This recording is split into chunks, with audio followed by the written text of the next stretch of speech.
Good morning, this is Sarah, your healthy carnivore in the UK. It's Saturday, the start of half term, and I'm on day 97 of my strictest ever carnivore stretch.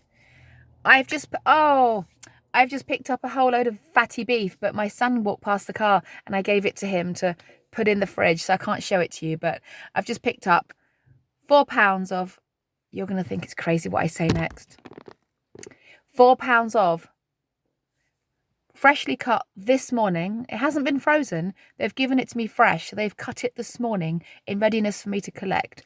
4 pounds of fatty, fresh, almost straight from the cow, minced beef, ground beef, however you call it, wherever you live. Oh, but what's crazy about this beef is it's so fresh, and because I feel as though it's been handled by people that know what they're doing, it makes me want to eat it fresh from the packet. In fact, I even considered, I wish I hadn't given it to my son now. I was just doing a short. And you'll see the short at some point today. I'll tell you about it in a minute. I'm going to get a whole load of abuse for this short, I'm sure. It's inflammatory and I'm going to get attacked. But when you're in the carnivore space and doing videos, you're going to get attacked at some point. But I literally was actually planning on the way home to open up this mince and just get a whole load of it and stuff it in my face just to freak you out. But no, it's gone in the fridge and I might do that later. It's amazing how when you've got it locally sourced and a super clean, high reputation butcher, suddenly that food looks tempting raw. Or maybe it's just because I'm over 3 months and now I'm getting more primal.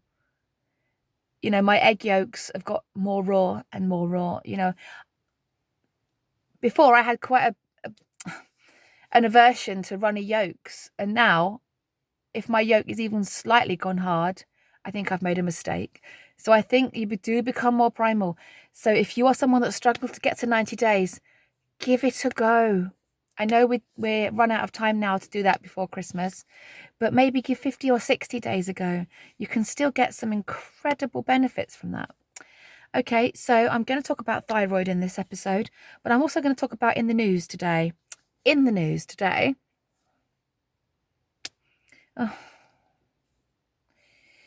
Meat is trending in the news today because we have a UK celebrity who I have loved for half of my life, because he's a very inflammatory, controversial person in the UK. You've probably heard of him, Jeremy Clarkson. If you haven't, he's just some motoring journalist in the UK who's now doing farming. But when these kind of celebrities get involved in things they don't know anything about, it gets frustrating. I'm sure you know what I mean. In 2021, he got involved in promoting the government injectable. I let it go. How I let it go, I don't know. He's lucky I'm still watching him. He's lucky I'm still watching you after that. But now this week, he's had a heart event. Now,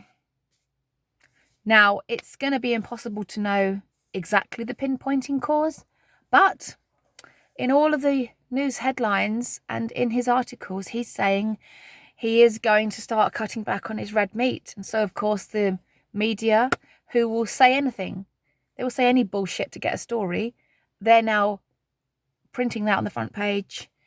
Jeremy Clarkson gives up booze, fags, and red meat. And I'm thinking, how have you said that? You're an intelligent man. I've said this in my short. I don't need to go on about it in this video too much. But I've always seen him as quite an eloquent, intelligent man. Yes, he will say things to get a reaction. Yes, he will do things just that loads of people hate. I know that. But underneath it all, I see him as quite a sensitive, intelligent guy.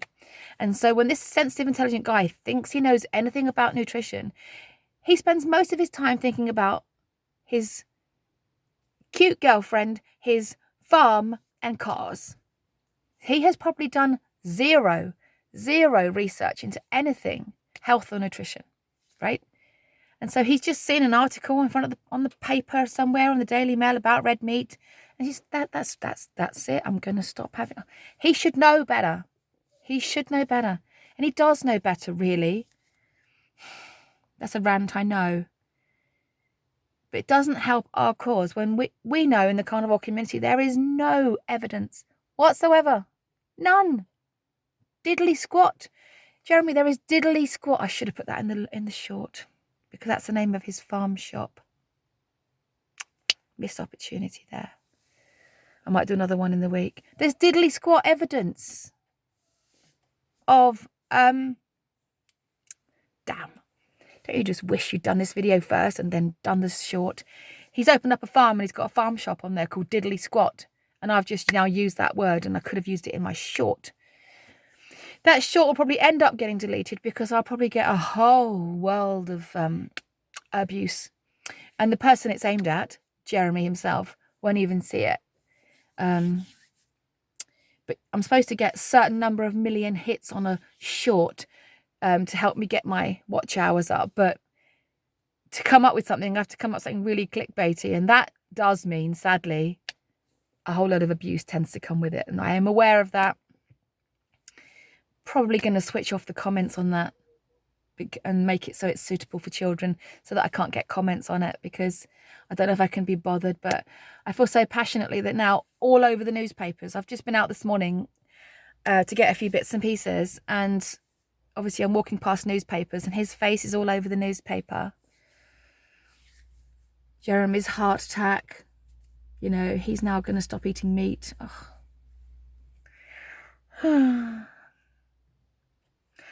But I think by now, most people have already decided what their opinion is on meat anyway.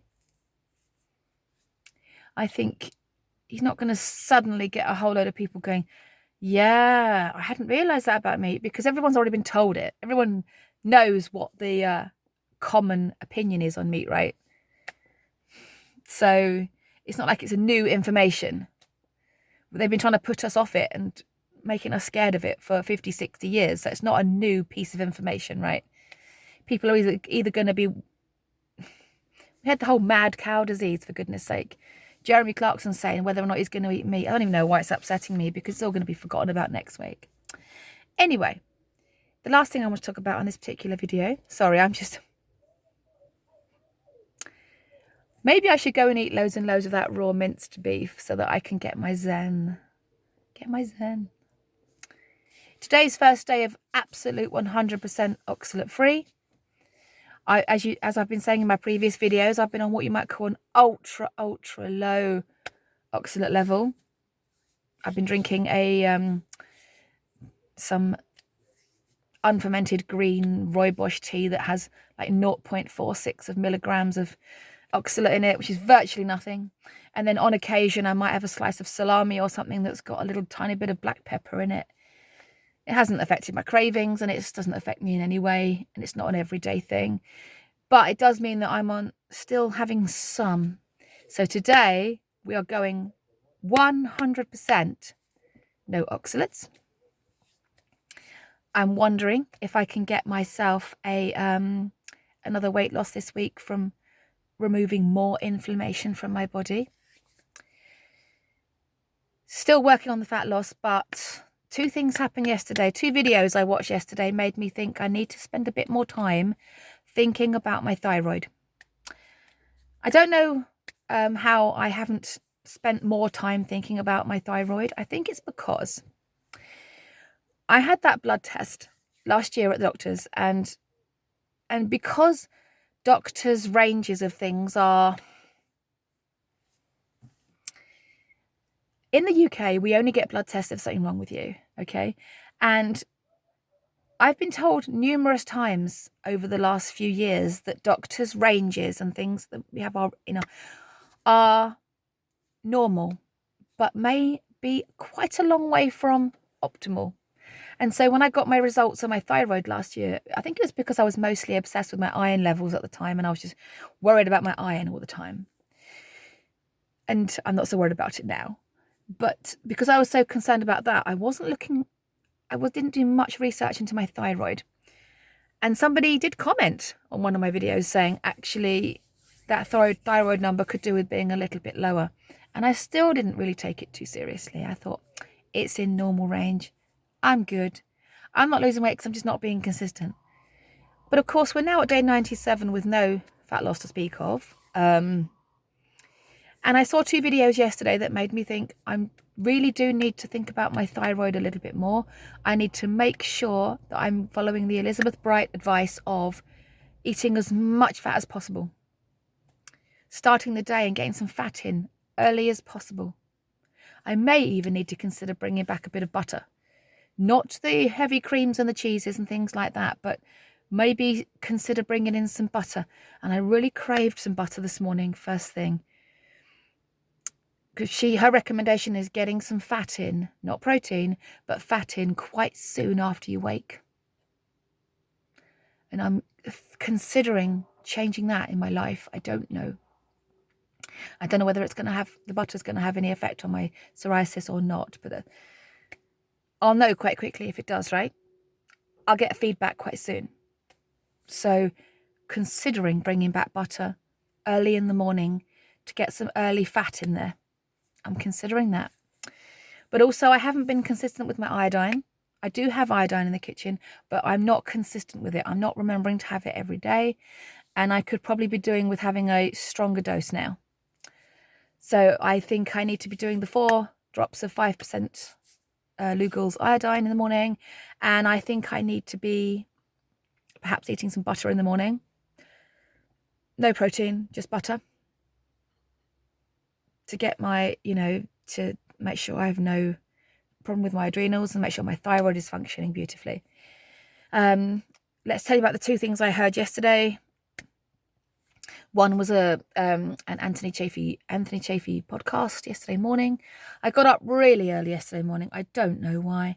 And I came downstairs and I started feeling tired. And I thought, I might just have a little snooze on the sofa for a bit whilst listening to the dulcet tones of the lovely Dr. Chafee. And I was just laying there, just starting to doze off. And I heard him say, if your TSH level is, not around about 2, it's non-optimal. So later in the day, I dug out my doctor's notes from last year and mine was at 3.14. Now, even though in the UK doctor's range, it is okay, I still think it's not optimal. And then later in the day, I was watching a Dave Mack interview with Alia Wells, and she said to Dave, which was interesting because Dave, being someone that lost all the weight he wanted to very quickly, probably still can't relate to those people that the weight, it doesn't come. And she said to him, I know a lot of people who just don't lose weight. And if you don't lose weight, it's almost definitely a thyroid problem. And if your range is, higher than 2.5, you're not going to lose weight. And I just thought, okay, that's 2 different people today that have said about weight loss and thyroid. And my number is higher than it should be. Not by a lot, not enough to get the doctor to try and put me on some kind of HRT, but potentially enough for me not to lose the weight. Okay, so I'm thinking, right, there's some things to work on. Let's think about this, right? Get the oxalates completely out, 100%. Make sure you do not consume them at all. No black pepper, no tea of any sort, just hot water. Start the day with butter, a good tablespoon or 2 of butter in the morning to give the body some fat to get it going. Probably no protein in the morning. And take the iodine more seriously. And then over the next 3 to 4 months, see if we can get my thyroid happy and functioning. So it's nice to have something to work on to a certain extent. Obviously, I'd prefer I didn't have to work on anything at all and the weight was just falling off. And my only project was worrying what I'm going to wear because everything's just falling off me and I have nothing to wear. I wish. But I can do even better. I can try even harder. I can be more consistent than I even am now. Consistent carnivore, consistent iodine, more fat, 100% oxalate free, making sure I don't have any caffeine at all, not even even when I go out with a friend, no caffeine. Just do everything that Elizabeth Bright says and it's going to work, right? I mean, I trust her, right? And also, not having any tea ever of any kind means my iron levels will come up. And then if my thyroid's working properly, my monthly cycle will be even better. And then my iron will come even more up. And then the weight's going to come off, right? Please say that. It sounds about right, okay? So I've got some things to think about, things to work on. Butter is the only fat that I feel like I could probably stomach at 6, 7 in the morning. As you know, us carnivores wake up early, don't we? We tend to go to bed earlier than other people and wake up earlier than other people, which is actually an incredibly healthy thing to do. But at 5:30, 6, 6:30 in the morning, I should imagine that butter, salted butter, I must say, a good quality grass-fed salted butter is probably the only thing that I am going to be palatable first thing in the morning. The thought of eating tallow or lard that time of the morning, well, I was thinking about it this morning. I just thought, I ended up eating some very fatty, streaky bacon this morning, really early, much earlier than normal. But Elizabeth Bright recommends waking up and getting some butter in there. And every time you do anything that's, I've just remembered something. For those of you that are still hanging on here, last year I did manage to get my weight down a bit more than this year. And I was taking butter into work and I had it in my car and I was having spoonfuls of it. And I was mostly doing that to creep people out because people were like, what have you got in that? What is in that pot? And well, I'm just eating some butter to keep my fat levels up. And people were so creeped out by that. But you know what? I felt so good. And I did get my weight down more last year than this year. I did manage to get down to a reasonable amount. So let's nothing earth-shattering, of course. Never going to win Slimmer of the Year award in this car, but it was a bit more than this year. So I'm thinking maybe introduce the butter, stay off the cheese and stay off the heavy creams and the cheese, but maybe have butter in the morning to start the day because Elizabeth Bright says so. And obviously keep an eye on my psoriasis, make sure it doesn't return. My body's really good at giving me feedback. It will let me know straight away whether that was a fantastic idea or a terrible idea. So, yep. I'm thinking of postponing my interview with Christy at Meeting Wellness. I don't think she's got the email yet, so I might not. I don't feel like I should upload this now. Maybe I'll just edit that out. I'm thinking maybe I'll wait until around 125 days. 125 days falls on about the 24th of November.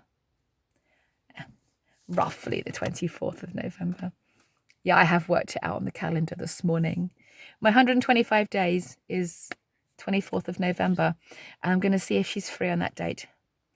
And then I've got these changes that I'm adding, getting rid of the oxalates, adding the butter, being more consistent with the high fat and the iodine and seeing if I can just get my body thinking, okay, all right, okay, I'm healing now. I'm going to behave. Okay. So anyway, watch out for my short. I've just uploaded it. It should be uploaded. If you're watching this, go ahead and watch the short. Leave positive commentary if you like, because there is going to be at least one horrible inflammatory comment. It may even go viral and I'm going to get so much hate I probably have to delete it. So go and watch it before it gets deleted. And I will see you tomorrow. I might do a live later. I'm contemplating it, mostly because the weather is so bad and I don't have anything really planned today. I've been to the butcher, got my meat, and now I don't have anything specifically interesting to do. So I'm considering getting my laptop out and doing a live later. I will see. I'll see if I can find other things to do first. It's pouring with rain. I don't want to get out the car. But anyway, now I'm just waffling now. So it's quite clear that it's the end of the video.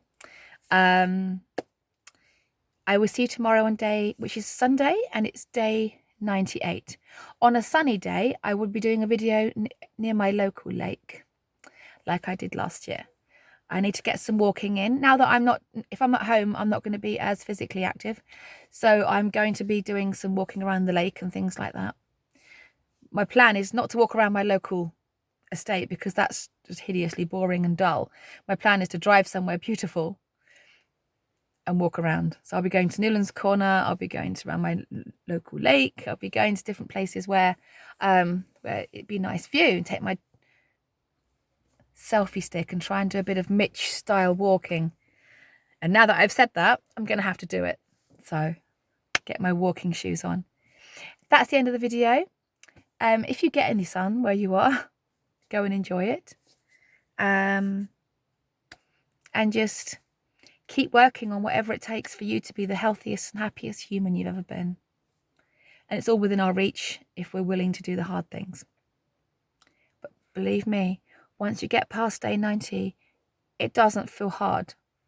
So keep going. Keep working on those little wins. I'll see you tomorrow on day 98. That's right, isn't it? Sounds about right. You take care, and thank you so much for listening. Bye.